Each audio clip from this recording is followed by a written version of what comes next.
Bueno, hola gente, buenas tardes. Mi nombre es Ale y en conjunto con Agus vamos a introducirles el tema de sangre y médula ósea, así que esperamos que les guste. Bien, para empezar a hablar de la sangre, tenemos que saber que es un tejido al cual se lo define como aquel grupo de células que van a cumplir funciones similares eh, en pos a un objetivo común. Dentro del organismo nosotros encontramos 4 tejidos fundamentales, entre los que reconocemos al tejido epitelial, el tejido conectivo, el tejido muscular y el tejido nervioso. De esta forma, habiendo definido tejido y los 4 tejidos fundamentales que se encuentran dentro del organismo, vamos a intentar ubicar a la sangre en esta clasificación. Dentro de las características de la sangre, nosotros vamos a decir que tiene una abundante matriz extracelular, tiene fibras disueltas en ella y tiene un grupo de células también que se encuentran, digamos, dentro de esta matriz extracelular. Es por esto que clasificamos a la sangre como un tejido conectivo.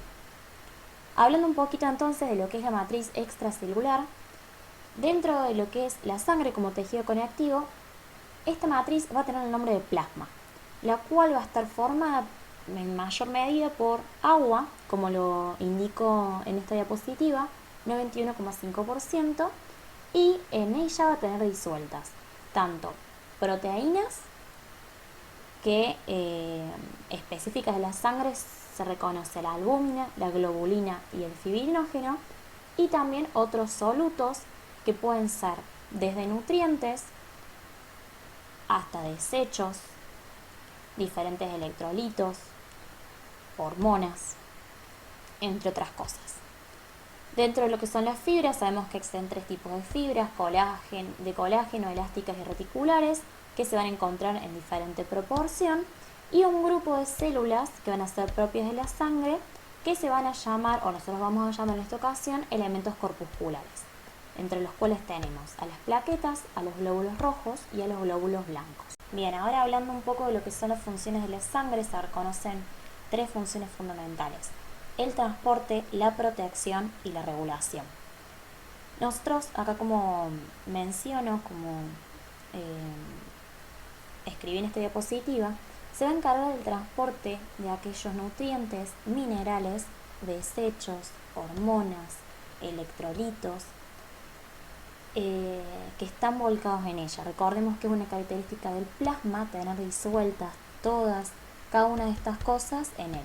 Entonces la sangre lo que va a hacer es transportar cada uno de estos ítems hacia los tejidos que sean necesarios.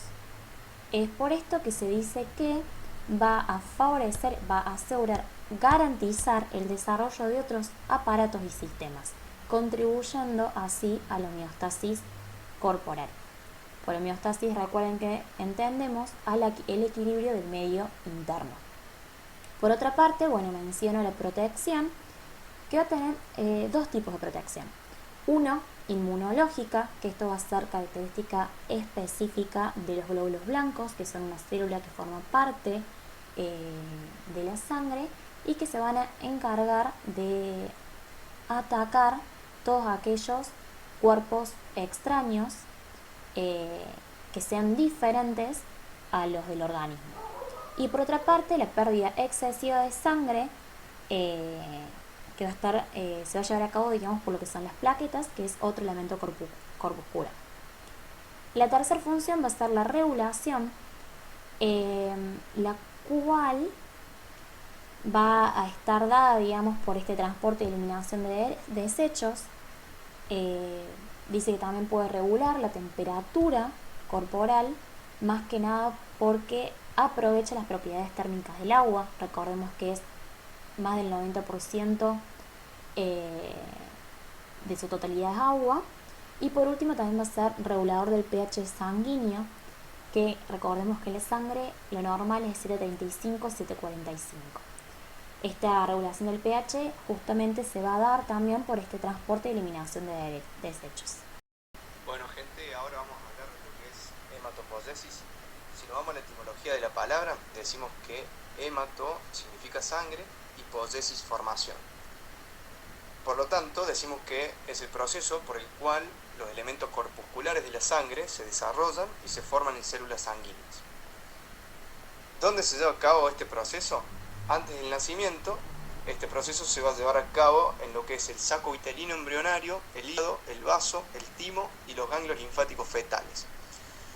Luego, durante los últimos 3 meses antes del nacimiento, se va a dar en lo que es la médula ósea roja, que va a pasar a ser el órgano hematopoyético como fuente principal de la formación de las células sanguíneas, hasta luego del nacimiento y durante toda la vida. Bueno, entonces, ¿qué es la médula ósea roja? Es un tejido conectivo altamente vascularizado que se localiza en los espacios microscópicos entre las trabéculas del hueso esponjoso. Las trabéculas, ahora le vamos a mostrar unas imágenes, son láminas de hueso que dejan un espacio por donde se va a alojar esta médula ósea roja. Dentro del esqueleto humano la vamos a encontrar en los huesos del esqueleto axial, como por ejemplo el esternón, en la cintura escapular y pelviana y en las epífisis proximales del hueso húmero y el hueso fémur. Luego, a lo largo del crecimiento y sobre todo en la etapa de adultez, la médula ósea roja se vuelve inactiva y la tasa de formación de las células sanguíneas empieza a disminuir, por lo que es reemplazada por médula ósea amarilla, que es otro tipo de tejido conectivo formado en su mayoría por lo que son las células adiposas.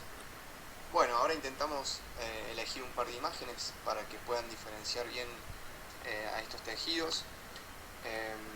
En la primera imagen de la izquierda se ve la articulación coxofemoral, la unión de la cabeza del fémur con el cótilo, la cavidad cotiloidea,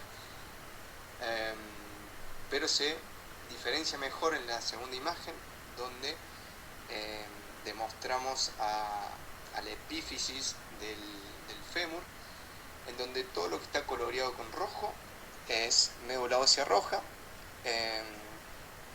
Entre estas van a ver lo que denominamos recién las trabéculas, lo que también se lo denomina hueso trabecular, al hueso esponjoso, y están recubiertos por lo que es hueso compacto, tejido óseo compacto. Van a ver que más abajo, donde ya no hay tanto color rojo, hay una cavidad que se denomina cavidad medular, donde se va a alojar la médula ósea amarilla. Bueno, entonces, ¿cómo se lleva a cabo todo este proceso de formación de células sanguíneas?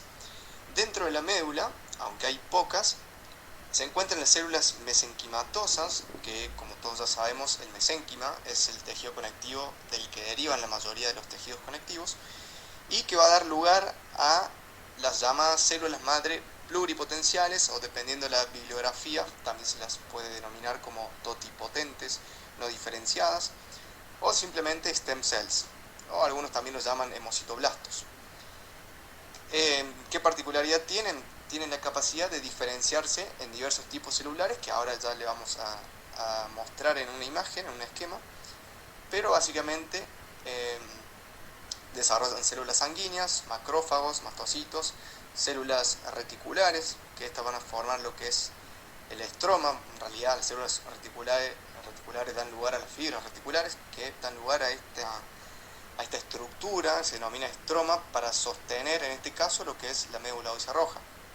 Y también da lugar a adipocitos. Además, algunas de estas tienen la capacidad de desarrollar osteoblastos, condroblastos y células satélites, como pusimos acá en verde. Estas células son células inmaduras que en un futuro podrán ser utilizadas para restituir o reemplazar tejido, ya sea óseo, cartilaginoso o muscular, dependiendo. Bien, ahora como se ve en el esquema, vamos a empezar a ver la diferenciación de estas células y cómo se lleva a cabo. Tenemos las células madre hematopoyéticas, que son dos tipos de células madre: las células madre mieloides y las células madre linfoides. Dentro de las células madre mieloides, en el esquema no está detallado, pero se dividen en unidades formadoras de colonias. Son 3 tipos, ya lo vamos a describir mejor, que luego dan lugar a los megacarioblastos, a los proeritroblastos, a los mieloblastos y a los monoblastos, que son la forma inmadura, que todavía está en proceso de desarrollo, para luego, una vez que maduren, formar megacariocitos, eritrocitos, basófilos, neutrófilos, eosinófilos y monocitos. Muy a grosso modo, para hacerlo un poco más didáctico y no tan pesado en este tema, luego las células madre linfoides dan lugar a los linfoblastos, que se diferencian en linfoblastos B, linfoblastos T y linfoblastos natural killer, que una vez que maduran son los linfocitos B, los linfocitos T y las células natural killer. Tampoco está en el esquema, pero de las células madre mieloides se desarrollan los mastocitos y los monocitos luego dan lugar a los macrófagos. Bien, ahora que sabemos cómo surge cada una de las células que van a formar parte del tejido sanguíneo, vamos a empezar a hablar de uno por uno, comenzando por los eritrocitos, o también conocidos glóbulos rojos o hematíes. Antes de hablar de esta célula, vamos a introducir una palabra que es hematocrito, que como lo puse acá en la diapositiva, es aquel porcentaje del volumen total de sangre que ocupan los glóbulos rojos. Es decir, en qué proporción se encuentran los glóbulos rojos del total de sangre, que más o menos se calcula que hay 5 litros en nuestro organismo. Bien, ya hablando de lo que es el glóbulo rojo, la principal importancia es que van a ser portadores de una proteína llamada hemoglobina, que es la que le da el color y la función a este componente celular, ¿no? Hablando ya un poco también de su anatomía y de su histología, sabemos que la forma que va a tener el glóbulo rojo va a ser bicóncava y aplanados, y esta forma está dada porque son células que al madurar dejan su núcleo. Sin embargo, uno pensaría, digamos, cómo puede sobrevivir esta célula sin su núcleo, pero digamos que al dejarlo favorece a su función, que es el transporte de gases. ¿Por qué digo gases y no digo oxígeno, como muchos deben haber escuchado? Porque la hemoglobina, si bien es la encargada de llevar al oxígeno, digamos, por la sangre a través de esta célula, una vez, digamos, que deja, el eritrocito también es capaz de captar el dióxido de carbono, llevándolo de vuelta a aquellos tejidos, digamos, que sean los encargados de su expulsión.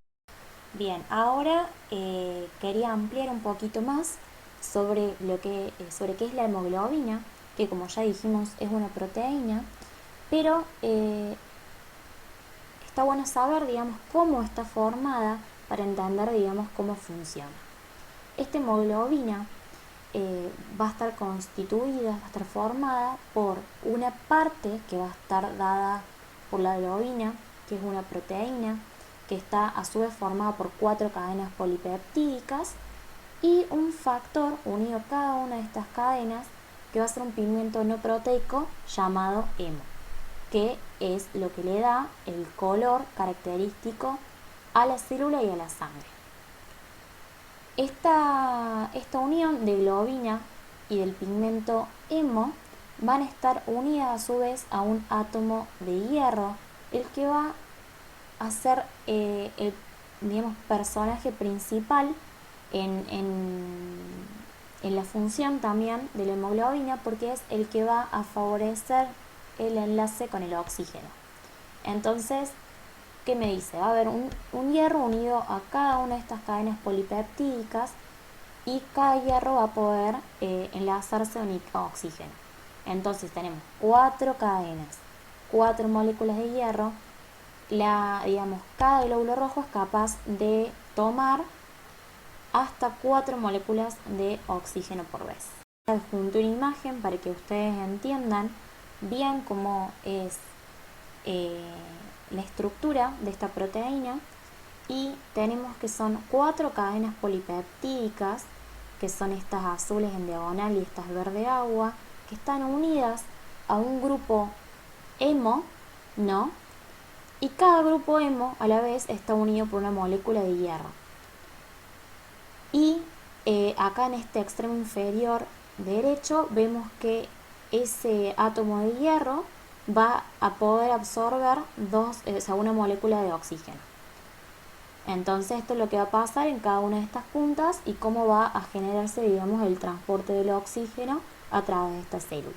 Bien, ahora vamos a hablar un poco de la morfología de lo que es el hematíe, recordando de su forma bicóncava, que va a ser mantenida por dos factores: por la presión osmótica y por una red de espectrina, que es un elemento que va a estar disuelto o contenido, mejor dicho, en el citoesqueleto, que se va a unir a una proteína transmembrana llamada banda 3. ¿Qué pasa, digamos? Una vez que este glóbulo rojo es volcado a la sangre, en ese viaje que va a hacer de un tejido a otro, va a sufrir diferentes deformaciones. Es decir, su forma va a estar mantenida, pero sin embargo, a lo largo del tiempo se va a ir desgastando.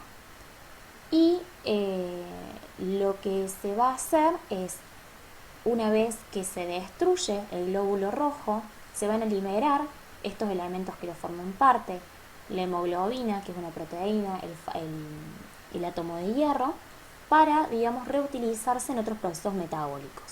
Esta liberación de hemoglobina de la célula es lo que se va a denominar hemólisis. Bien, bueno, vamos ahora a lo que es eritropoyesis. Decimos que es el proceso mediante el cual se producen los glóbulos rojos. Este mismo comienza en la médula ósea roja con una célula precursora llamada proeritroblasto. Este mismo, como dice ahí, está en constante división celular, se divide varias veces, produciendo células que empiezan a sintetizar hemoglobina.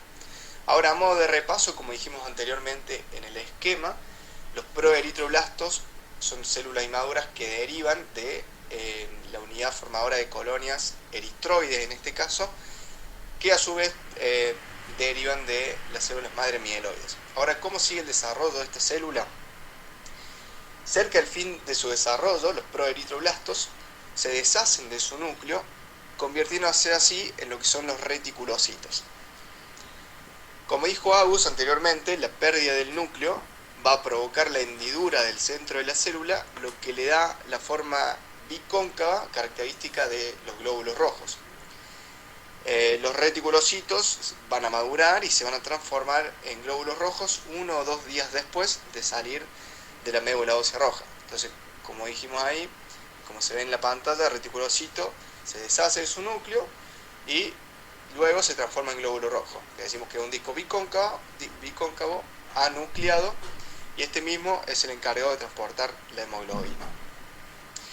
Asimismo, yéndonos un poco a la fisiología, la eritropoyesis, esta formación de glóbulos rojos y la destrucción de los mismos, que se denomina hemocateresis, estos dos procesos se llevan a cabo a un ritmo similar para poder mantener el nivel adecuado de glóbulos rojos en sangre. Ahora bien, si la capacidad de transporte de oxígeno empieza a disminuir porque la eritropoyesis, esta formación de glóbulos rojos, no está equilibrada con la destrucción de los mismos, va a haber un control para regular esto, un sistema que se denomina sistema de retroalimentación negativa, que lo que va a hacer es acelerar su producción. Ahora, ¿cómo funciona este control?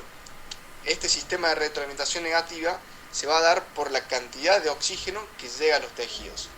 Entonces, si hay una falta de oxígeno o una deficiencia celular de oxígeno, que se denomina hipoxia, esta misma lo que va a hacer es estimular el aumento de la liberación renal de eritropoyetina, que es una hormona que se encuentra en el riñón que acelera el desarrollo de proeritroblastos a reticulocitos.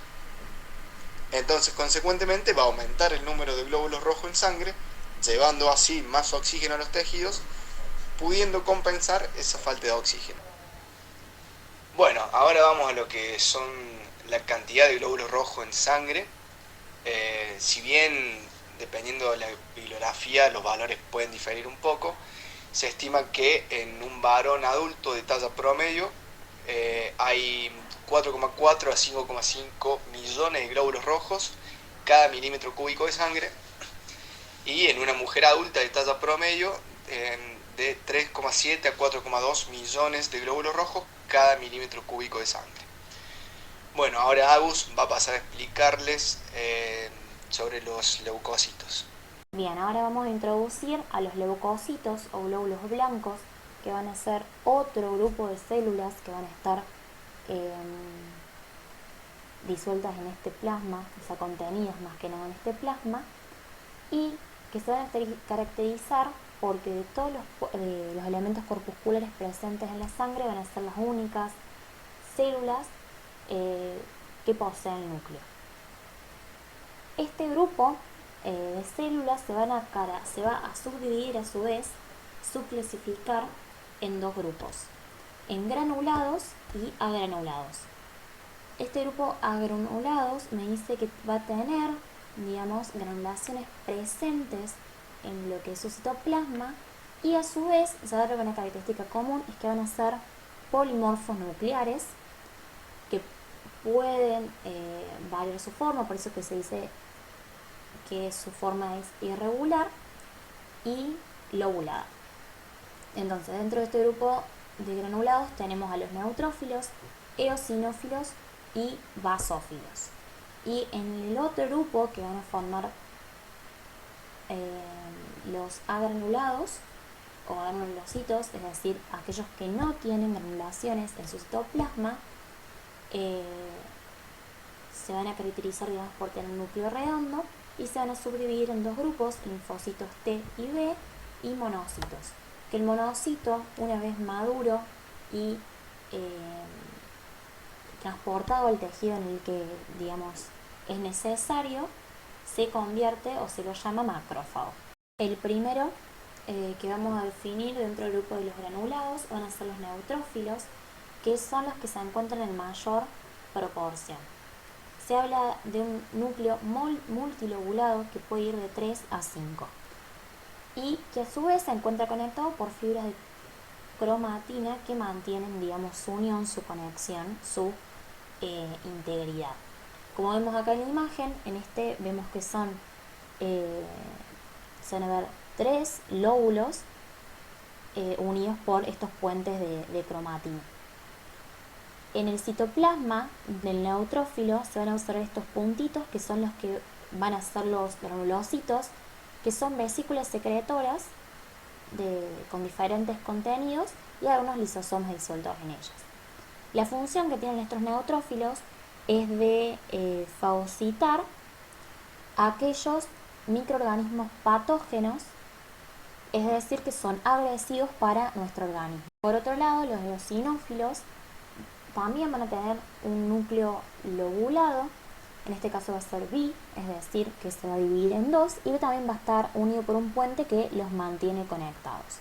En el citoplasma también observamos granulaciones, que son todos estos puntitos de colores, que pueden ser específicas o inespecíficas. La característica principal y muy importante de marcar en esta célula es que en su membrana van a tener receptores para la inmunoglobulina E y va a tener una función anatomopatológica, interviniendo en lo que son las alergias y las afecciones parasitarias. Entonces, en el caso de presentarse alguna de estas dos situaciones, van a migrar a la zona en la que son necesarios y van a atacar a aquellos microorganismos. El último grupo, digamos, de los granulados van a ser los basófilos, que son los que se encuentran en menor número, y se van a caracterizar porque su núcleo es grande, alargado y puede tener diferentes formas, de U, de J o de S. Como vemos en esta imagen, se asemeja más a una forma de U, que también se va a encontrar por granulaciones disueltas en el citoplasma. A su vez, igual que los eosinófilos, van a tener en la membrana receptores para la inmunoglobulina E, que cuando es reconocida por ese receptor, se van a dar la desgranulación de estas granulaciones, valga la redundancia, estas granulaciones se van a romper y van a liberar el contenido que tienen en su interior. Hablando de los linfocitos, ya nos introducimos en lo que es el segundo grupo, que está conformado por aquellos cuerpos agranulados, van a ser los glóbulos blancos más pequeños y los segundos más numerosos después de los neutrófilos. Tiene una morfología poco definida, pero se caracterizan por tener un núcleo grande con cromatina densa y de forma redonda, tal y como observamos en la imagen en el rincón derecho. Van a poseer lisosomas en el citoplasma y son originados, ¿no? O sea, su precursor, la célula que les va a dar origen, se encuentra en la médula ósea, pero luego van a migrar a los diferentes órganos linfoides para su maduración o su acción. Por eso se dice que recirculan en la sangre y en la linfa. Finalmente vamos a hablar un poco de lo que son los monocitos, que son las células sanguíneas de mayor tamaño, con una característica principal que es su núcleo de forma ovoide, el cual puede tener indentaciones o ser reniforme. Esto quiere decir que tiene una forma como si fuera, digamos, un serrucho, para, digamos, hacer la idea en nuestras cabezas. Su citoplasma es abundante y tienen origen en la médula ósea, al igual, digamos, que varias de las células antes mencionadas, pero pasan a los tejidos donde son necesarios, transformándose en macrófagos. Van a colaborar en la inmunidad innata y en la inmunidad adaptativa, ¿no? Esto quiere decir que ante la presencia de nuevas enfermedades van a generar antígenos para poder combatirlos.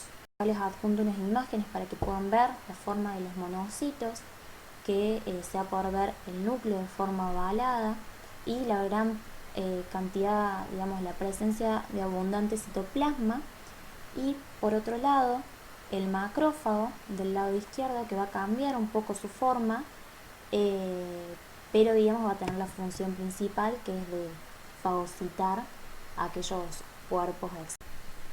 Bueno, sigamos ahora con lo que son los trombocitos, o las plaquetas más bien conocidas. Volvamos a lo de siempre. ¿De dónde derivan estas células? Como dijimos anteriormente, los eritrocitos devienen de uniones formadoras de colonias eritroides, que a su vez derivan de las células mieloides. Bueno, las plaquetas también devienen de esas células madre mieloides, que dan lugar a las unidades formadoras de colonias megacariocíticas, que luego desarrollan células inmaduras que están en proceso de desarrollo, que son los megacarioblastos. Luego, una vez que maduren y que se desarrollen, se van a convertir en megacariocitos. Ahora, estas células grandes, los megacariocitos, se descinden, o sea, se cortan, se dividen, se fragmentan en 2000 a 3000 fragmentos que están encerrados por una porción de membrana plasmática que se denominan plaquetas. Entonces, las plaquetas no son células propiamente dichas, sino que son fragmentos de megacariocitos. Bueno, las plaquetas se liberan en la médula ósea roja y van a entrar a la circulación sanguínea por los vasos que irrigan a la médula. La trombopoyetina es una hormona que, bajo la influencia de esta, se va a llevar a cabo el proceso de la formación de las plaquetas. Se estima que hay entre 150.000 y 400.000 plaquetas por cada microlitro de sangre. Tienen una forma de disco de 2 a 4 micrómetros de diámetro, también carecen de núcleo y se estima que viven tan solo de 5 o 9 días. Contienen vesículas, que estas mismas van a contener sustancias que son muy importantes para el proceso de la formación del tapón plaquetario y consecuente coagulación. Bueno, coagulación, ¿para qué sirven las plaquetas? Básicamente es para eso, para formar un coágulo y evitar la pérdida de sangre, muy a grosso modo. Bueno, ahí puse fibrinógeno, fibrina insoluble. La coagulación rápidamente es un proceso que se da por dos vías, una vía intrínseca y una vía extrínseca, que van a terminar en una vía final común, que lo que se busca es convertir al fibrinógeno soluble, esta proteína plasmática, como nombró Agus anteriormente, fibras de fibrina insoluble. Esto se lleva a cabo por una enzima que se llama trombina, que en presencia de calcio va a dar esta conversión. Vamos a mostrar un poco algunas imágenes para que se entienda un poco mejor. Como se ve en pantalla, en la imagen de la derecha se muestra más bien lo que es el proceso de hemostasia, que es una secuencia de reacciones que tienen la finalidad de detener el sangrado, que ante una lesión o un vaso que esté dañado se va a provocar una constricción de este mismo, que se denomina un vasoespasmo o una vasoconstricción, que para que no se pierdan grandes cantidades de sangre. Luego se va a empezar la formación de un tapón plaquetario, en donde las plaquetas circulantes se van a empezar a adherir a las paredes del vaso que esté dañado. Esto se llama adhesión plaquetaria, y luego estas plaquetas, como dijimos, contienen vesículas que van a empezar a liberar sus sustancias, entre una de ellas, por ejemplo, la serotonina o el tromboxano 2, que tienen funciones vasoconstrictoras. Bueno, este proceso de liberación se llama liberación plaquetaria, y entre otras de las sustancias que se liberan está el ADP, que lo que hace es que las plaquetas se hagan más adherentes, o sea que se agreguen más plaquetas a ese vaso que esté dañado, y esto se llama agregación plaquetaria. Bueno, una vez que finaliza esta formación del tapón plaquetario, se lleva a cabo el coágulo, que, como explicamos anteriormente, se convierte el fibrinógeno soluble en hebras de fibrina insoluble. Ahora, como se ve en la figura de la izquierda, las hebras de fibrina insoluble van a empezar a atrapar a elementos corpusculares, como se ve ahí, glóbulos rojos, para bueno, formar el coágulo y, como repetimos varias veces, evitar la pérdida de sangre. Bueno, esto ha sido un resumen de lo que son las plaquetas, y ahora Agus va a pasar a explicarles lo que son los grupos sanguíneos. Finalmente vamos a introducir el último tema, que va a ser el grupo y factor sanguíneo, que es algo que todos sabemos o la mayoría conocemos, nuestro grupo y factor sanguíneo, pero muchos desconocemos qué significa, por ejemplo, ser A positivo o B negativo o cero positivo. ¿Cómo sabemos esto? El grupo, es decir, A, B, AB o 0, se va a determinar por la presencia de ciertos antígenos en la membrana de los eritrocitos. Entonces, dependiendo qué antígeno esté presente, digamos, en la membrana de nuestros glóbulos rojos, vamos a hacer grupo A, grupo B, grupo AB o grupo 0 en el caso de no tener ningún antígeno. Por otra parte, vamos también a necesitar el factor RH, que va a ser una proteína, una glucoproteína que también puede o no estar presente en la membrana de estos glóbulos rojos, y es lo que va a determinar si somos factor positivo o negativo. ¿Cómo lo sabemos? Sabemos que somos factor RH positivo si esta proteína RH se encuentra en nuestra membrana, y vamos a ser factor negativo si no tenemos esta proteína en la membrana de estos glóbulos rojos. Bien, llegamos al fin de la presentación. Eso fue todo. Intentamos con Ale ser lo más resumidos posibles, pero a la vez acercarle todos nuestros conocimientos. Le deseamos lo mejor en los exámenes y en su futuro, y siempre acuérdense que no deben dejar de preguntarse el porqué y el para qué de las cosas. Así que un saludo grande y mucha suerte para todos.